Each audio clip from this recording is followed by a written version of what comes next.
تماشابینان و مخلصان همیشگی برنامه شام در اسفره، امروز در برنامه نوبتی شام در اسفره دو حافظان جوان، عائله های خوشبخت مهراج و سبینه قرار دارد که با اجازه شما اهل نشست من این دو نوجوان را به برنامه شام در اسفره خوش آمدید میگویم.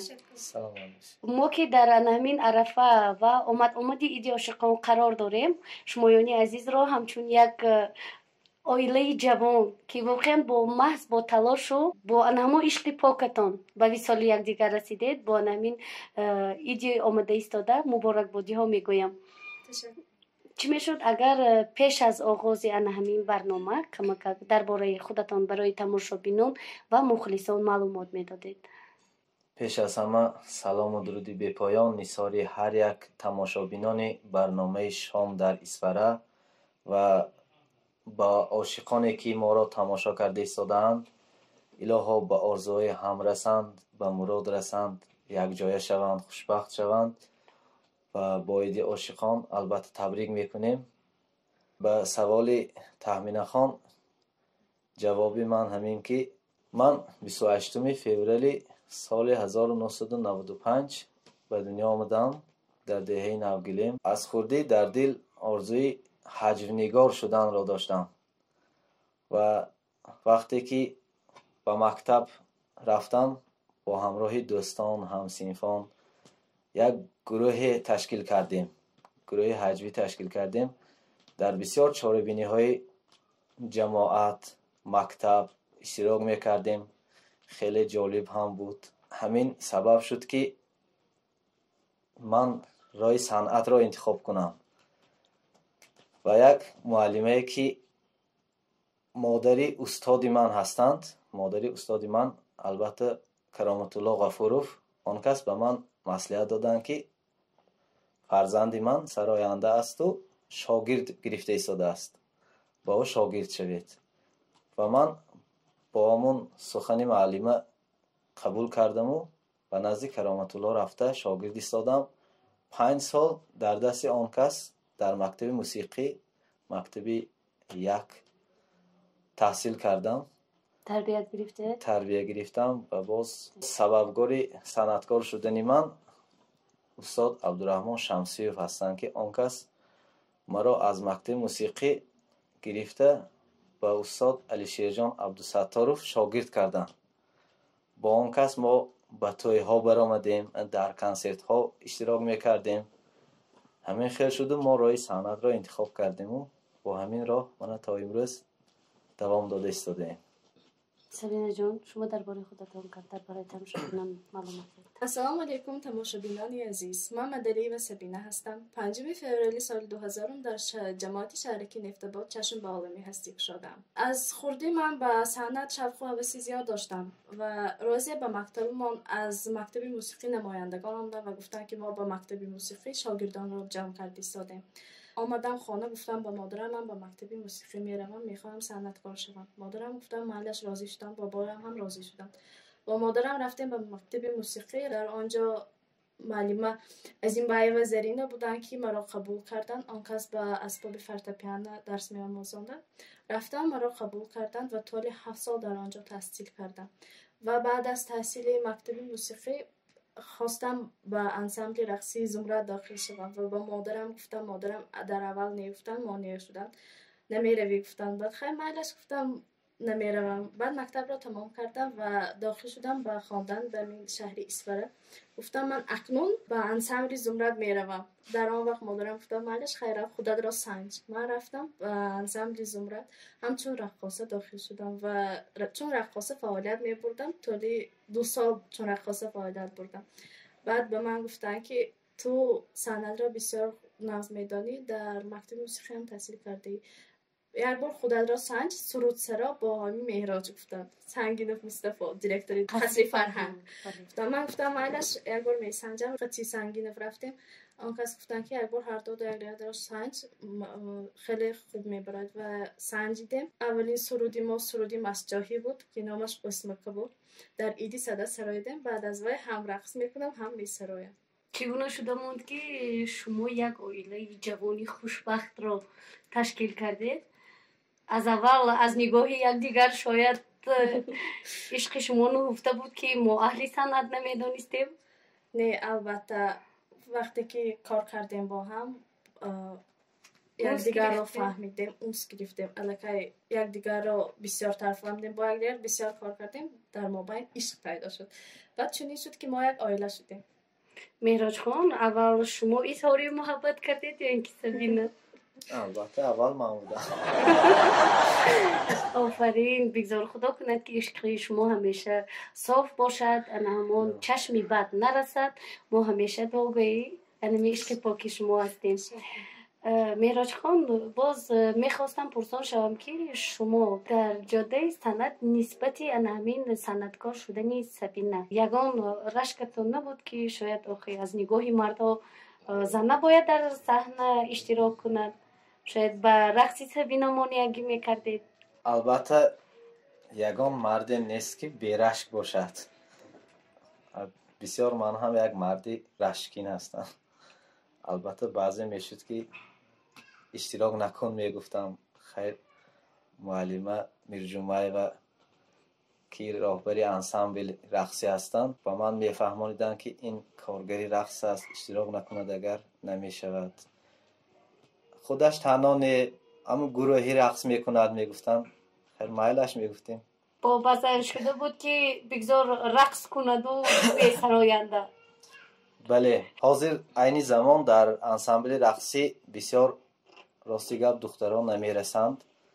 این یک سبب اساسی آن است که در کنسرت ها صنعتکاران به رقاصه اشتراک کرده ایستادند. برای همین بعضا شد که باید یک کس برآمده رقص کند.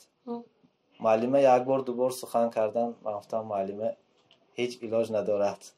خیر گفتن که اگر علاجش باشد همراه صنعتکار نه یک تا خودش یگان موسیقی خالی کتی رقص کند.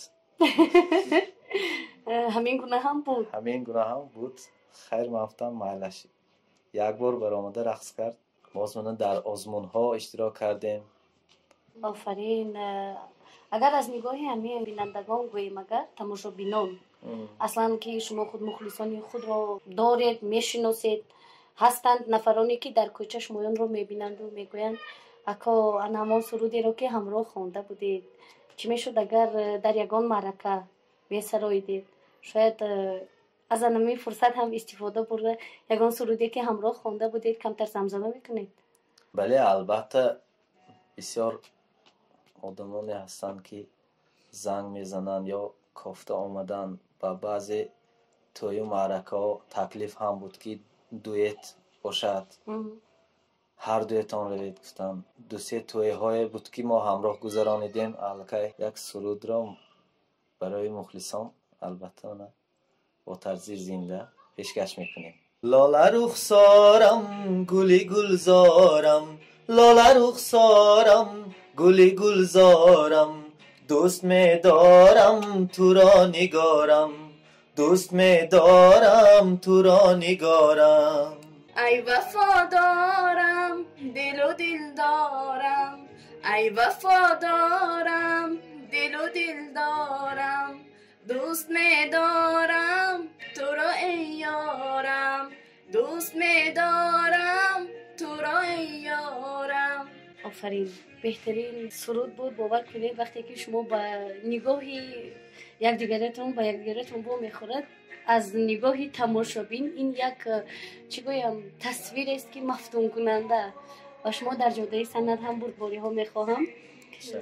شاید گفته گذاشتم نگذاشتم سبب آیله دار شدنی هر دویتون. عاشق شدنی عاشق شدنی ما سبب آیله دار شدنی بهترین بدرشک الگه مهراج خان قید کردن که بله مهراج خان هستن، لیکن نمیشود که از نگاهی سبینه پرسیم کنی چقدر رشک میکنن کی؟ خودی سبینه نسبتی مهراج خان. خیلی که من هم رشک میکنم نه آنقدر بسیار. بهترین مهراج خان مادامی که شما یک عائله جوان هستید آیا شده بود حادثه که شما حولی میروبید؟ در حیاتم یگان بار حولی نرفتیم، لیکن پاوری خوب هستم. بسیارتر آش را بهترین میپزم. در عائله ما آشی مرا بسیارتر دوست میدارند، برای من کسی از آش پخته میایستند. سبینه جان، در اگر بگیم همین خانه خوشنامه ساعتی که بر وقت هستید، این ساعتی چند بود؟ اکنون هر خیلی حالان می شود از همه به وقت هستنی من این ساعتی 6 است. مهراج خان، شما اگر رفت و خوابی سبینه برده ماند ساعتی 8 یا اینکه 9 بیدار شده ماند، شما تا این وقت چیکار میکنید؟ راستی گپ من خودم ساعتهای 8 9 10 قریب از خواب میخیزم. بسیارتر شبها ما توی میرویم، بسیارتر بی وقت میرویم تا خواب میرویم که 1 2 هم میشود، تا 9 10 خواب میروم. مادری مهراج خان همچون خوشتامنی سختگیر نیستند؟ نه، آنکه سختیر عموما نیستند. آنکه مهربان هستند، سخنهای شیرین میگویند. شده بود یگان وقتی که سبینه انمان برای جوشیدنی گاو رفتند و از گاو ترسیدند. باره هم نزدیک و نزدیک نشده. همون سبینه یکی در تاجیک فیلم عروسی زمانوی نقش آفریده است، با نشد که سبینه ما هم همین گونه باشد. راستی گم نمیدم، باره هم نزدیک هم نرفتم. میترسید؟ میترسم. مهراج خان، شما در آینده در خانه تان اگر گاو نباشد همین گونه چاروا رو در نقشه دارید که به خانه آورده باشید؟ فکر نکردم، لیکن من اگر شوق گاو و مال نگاه کردن رو داشته باشد البته میگیریم.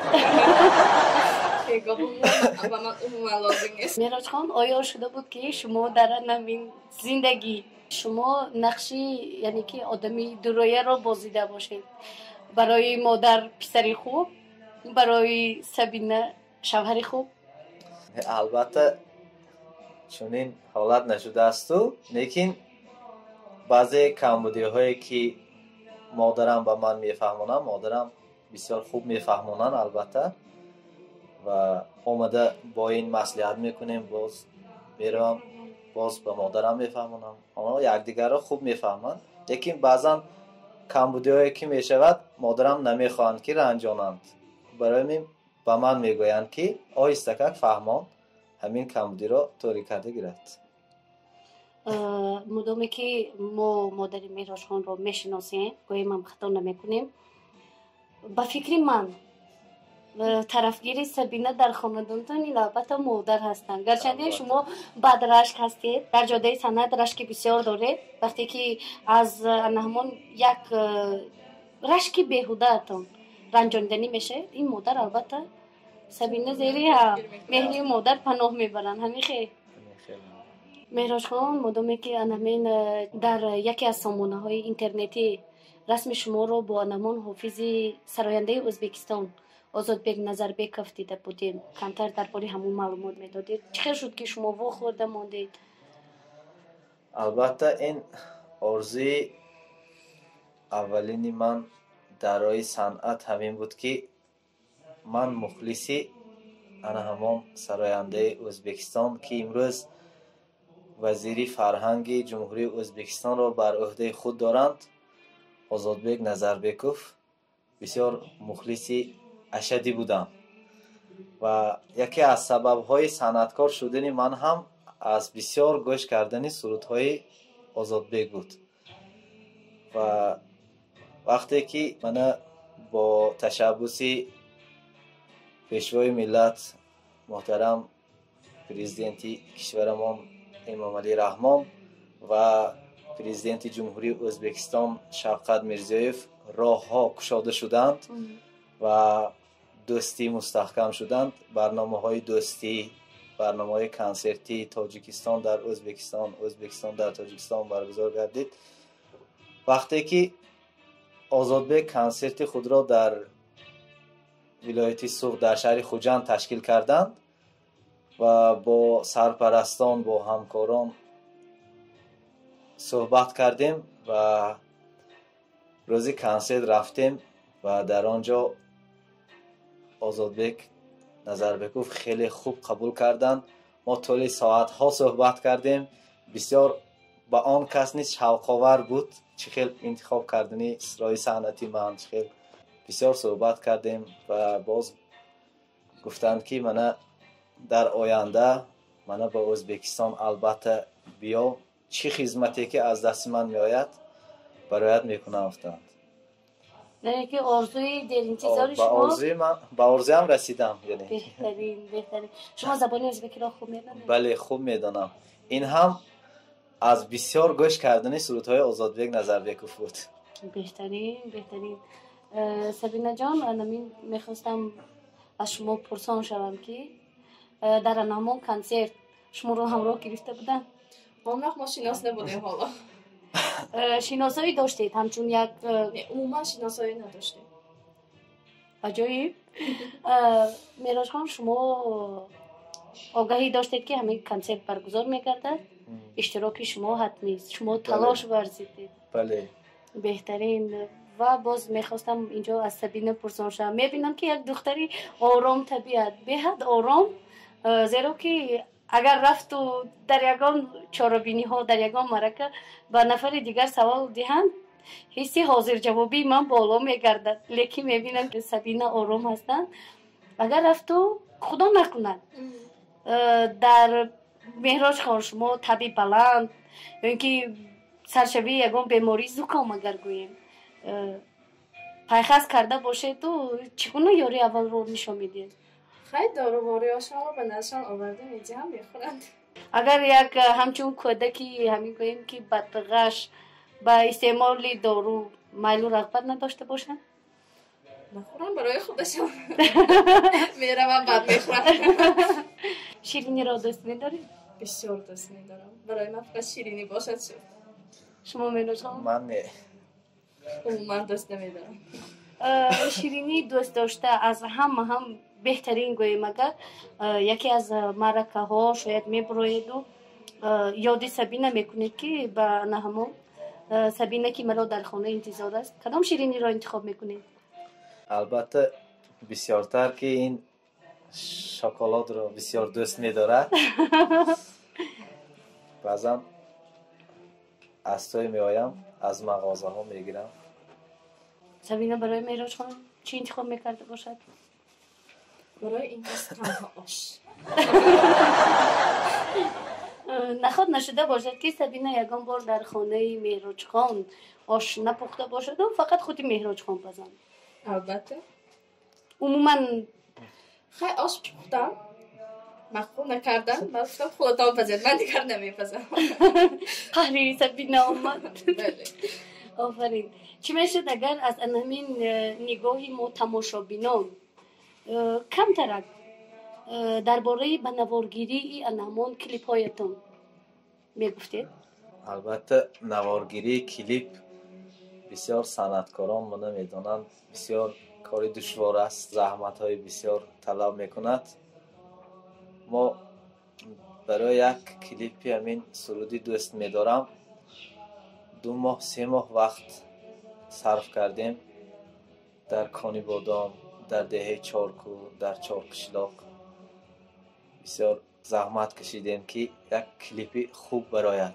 لاله رخسارم گلی گلزارم، لاله رخسارم گلی گلزارم، دوست می‌دارم تو را نگارم، دوست می‌دارم تو را نگارم. البته یک کلیپی خوب هم شد لیکن زحمتی بسیار طلب کرد. پیش از بنوارگیری کلیپ شما سبینه را به نما تالاری حسن میبرید و دیر انتظار میشود؟ به تالار حسن نرفتم لیکن شما یگان نمودی آرایشاتی مای سبینه را با عهده خود گرفته بودید؟ نه، من این کارو نمیتونم راستی. باره گفتم بیا باید را مفهم راستی باور نکردم. نه خودم میبرم. از خطری به ما موندن ترسیدید. آفرین. بهترین. و باز چی میشد اگر از همون سرودهایی که دو یک سرایده اید اگر در خاطرتان باشد کم در زمزمه میکنید؟ مالش اینجا تماشابینان مخلصان بسیار میخواهند که اهل انمان مهمانی برنامه شام در اسفره گردیده و اینا وابسته از کدام حافظ بودنشان بسیارتر به طریق زنده سرود سرایده باشند. این سرود را معلمه قیوم و بسیار صنعتکاران میشناسند. آن کس به ما همچون تحفه سرود از عبدالقهار قیوموف بود. سرودی مایده مایده همون رو پیشکش میکنیم. مایده مایده ناز دارد گل، عاشقش بلبل. ریزه ریزه ناز دارد گل، عاشقش بلبل. تو رو میبینم و میسوزم ای یار، بسرت خونی دل میریزم ای یار. شنیدم که تو را بر من نمیتن، تو را بردارم و بگریزم ای یار. مایده مایده ناز دارد گل، عاشقش بلبل. ریزه ریزه ناز دارد گل، عاشقش بلبل. بهترین به شما بازم در جاده سنت کلاهای بلندترین را آرزو و تمنا میکنم. مادامی که یکی از سرپرستان برنامه شام در اسفره این شرکت آوازدار رخش تاکسی می باشد، اینجا تحفه آماده گردیده است برای هر یک اشتراکچی برنامه شام در اسفره. مرحمت تحفه خود را قبول فرموده باشید. مرحمت. کمتر از زمین باز میخواستم پرسان شوم که از شرکت رخش آیا شما استفاده میبرید؟ بله البته از شرکت رخش تاکسی استفاده برده ایم و در آینده هم البته استفاده میبریم. با من راستیگه پسند است. برای دستگیریشان، برای سرپرستیشان من منتداری را البته میرسانم. خیلی شاد هستیم برای دستگیری. باز میراش خان اگر رفت و در آینده در بعضن چاربینی ها می شود که از صنعتکاران، از همان نوار برداران یا اینکه نفرانی را چون حجم نگار گفتید خود میفهمید شما را راننده رخش تاکسی انتخاب کنند، شما از این وظیفه به خوبی میبرید؟ البته یا اینکه مجبوری همان مسافرانی ماشین را میفرارید در یکان قدیرا؟ نه البته از وقتی ماشین رانی هم میبریم، از وقتی تاکسی کار کردن هم. بهترین به شما زیبنده است. میبینم که اینجا سبینه آرام نشستن. با سوالی نوبتی را به همین سبینه داده باشم. سبینه آیا شده بود که تا آن دمی که شما عائله دار شوید شما بغیر از همین سرایدن سرود در یگان چاربینی های فرهنگی شهرمون اگر گوییم که بیرون از شهری محض بخبر از آنی که یک روز با همین مهراج خان عائله برپا میکنید در یگان سرودشان رقصیده بودید در صحنه؟ نه باری هم در سرودشان رقصیدم ولی باری اول این کس را من در صحنه دیدم. البته آن وقت حالا مکتب میخواندم و اهل فرهنگ شهری اسفره به شهرکی ما کنسرت گذاشتند و این کس برآمد کردن دیدم. نمیدونم چی شد، در همانجا عاشق شدم. باری اول در دوره مکتب خانه هم عاشق شده بودم و نمیدانستم که در آینده با این کس زندگی میکنم. یعنی که آرزوی کودکانه من بود که با همین کس باشم. این هم جامعه عمل باشید. آفرین. خدا کند که تمامی همین تماشابینان، تمامی مخلصان و عموما خلق جهان گویم بگذار به آرزوهای نجیبشان رسیده باشند و سبینه و مهراج خان در این گونه روزهای خورسندی با سرودهایشان البته شادی شریکی تماشابینان گردیده باشند. مهراج خان سبینه ببینه در گرد شما همین گونه پفکوی مانده شده است که در داخل آن یک چند سوالهای شفق‌آور هم هست. مرحمت انتخاب کنید و یک تاگی با همون جواب گفته باشید.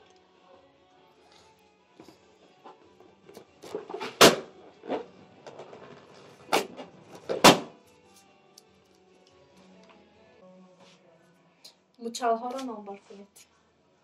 موش، مار، پلنگ، گاو. چند تا شد؟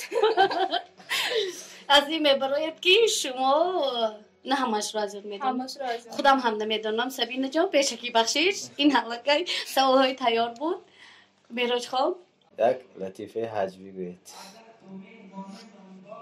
راستیگر لطیفه هم خیلی بسیار میدونم. و روزی یک زن به شوهرش سوال داده است: مردک شما به من باری خیانت کردید؟ شوهر: این نه زنک، چرا خیانت کنم؟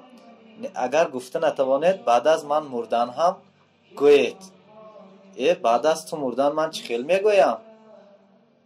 خیر به سر قبرم میروید و اگر یک بار خیانت کرده باشید یک بار گردی قبرم را چغ زنید، اگر 2 بار باشد 2 بار چغ زنید.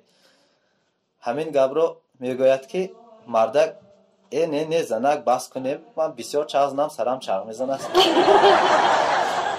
آفرین، بهترین از لطیفه بود. باری اول البته میشنوم. من اصلا گویم که از شما خیلی باوری نداشتم که شما رو انسانی شوخ طبیعت هستید. مهراج خان و سبینه بانو برای اشتراک در برنامه شام در اسفره از نام شرکت رخش تاکسی و یوتیوب کانال جلال مومینов اظهار سپاس می‌نمایم و در آخر برنامه می‌خواستم که انمان با تمنیات‌های شما ما به این برنامه حسن انجام بخشیده باشید. برای تمام عاشقان روی عالم آرزوی آن را دارم که به آرزوهای هم رسند، یکجا شوند و خوشبخت شوند و برای سرپرستی برنامه رخش تاکسی می‌نماییم می‌نماییم که چنین برنامه را دستگیری کردند و به استودیوی جلال برای تشکیل این برنامه می‌نماییم میکنیم و چنین برنامه‌ها در آینده هم دوام دادن گیرند. باز خوب میشد که همین خیلی برنامه‌ها بسیارتر شوند. من با سخن‌های این کس همراه میشم و با تمام عاشقان آینده اینه خوشبختی را تمنا دارم. بگذار همه خوشبخت باشن. تشکر زیاد.